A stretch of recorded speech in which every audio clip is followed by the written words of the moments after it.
So, of course, you all remember my homily from the first week of Easter, where, where I said, it's kind of strange that we had all these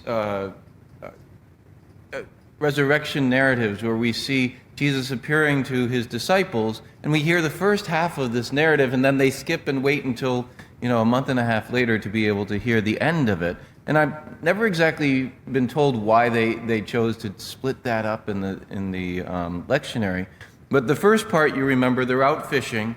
Now, I wonder if Simon Peter, I was praying over this and thinking, they've seen Jesus risen from the dead. And, the first week, he comes and he says, "Peace be with you." We're actually going to hear that this Sunday in the Sunday Gospel.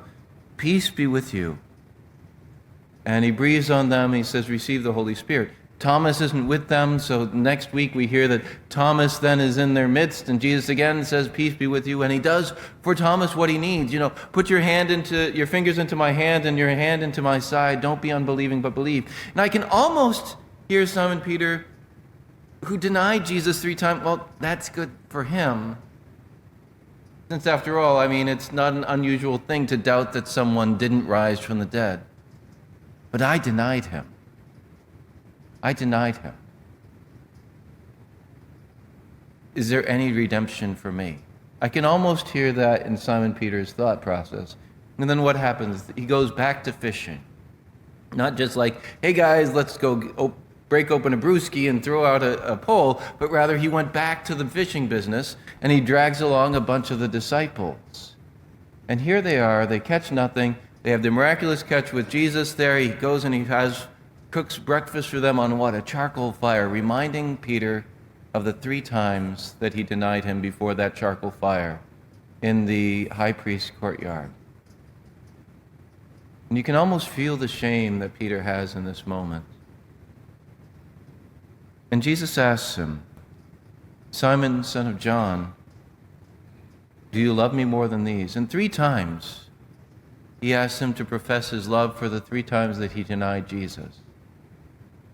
And this is important for us because a lot of times I know I feel like when I have sinned, I have to make up for it. The problem is, I can't. And you can't. We can't make up for our sin. But Jesus did. And so what we have to do then is go to confession, say, "I'm sorry, God." Receive his mercy. But what is he looking for? Not for us to continually beat ourselves up, but rather just to say, he says, "Do you love me?" Lord, you know that I haven't loved you very well in the past. He's not asking us, "Haven't you loved me in the past?" He's saying, "Do you love me now? Do you love me?" Well, "Yes, Lord, in this moment, you know that I love you." He says, "Okay, that's what I need from you in this moment. The next moment I'll ask you again, do you love me? Do you love me?" One thing that we can reflect on with that love is the first question Jesus asks Simon. "Simon, son of John, do you love me more than these? Do you love me more than these?" Now, in my research of this passage, I've seen 2 different interpretations of what this particularly means. Do you love me more than these? What are the these that he's talking about? Some have interpreted it as, "Do you love me more than these other disciples love me?"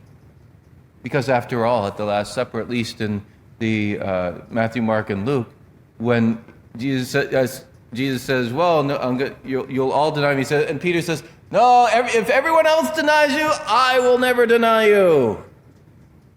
Saying, "I love you more." And so maybe Jesus is asking, "Do you love me more than these disciples?" On the other hand, Jesus might be asking, the nets, the boat, the fish, these things that you went back to, do you love me more than these? Do you love me more than you love these things? And I've not seen a clear answer on what Jesus means in that, and maybe he means both. And for us, it's a good reflection question to ask ourselves, do I love Jesus more? Do I love Jesus more than my sins? Do I love Jesus more than the things of this world? Am I going to strive to love Jesus more than anyone else? With what love do I love Jesus? As we come to receive him in the Blessed Sacrament, we come to receive his very presence, body and blood, soul and divinity. Let us ask Jesus for forgiveness for all the ways that we have sinned, but also for the grace to be able to love him more than anything else.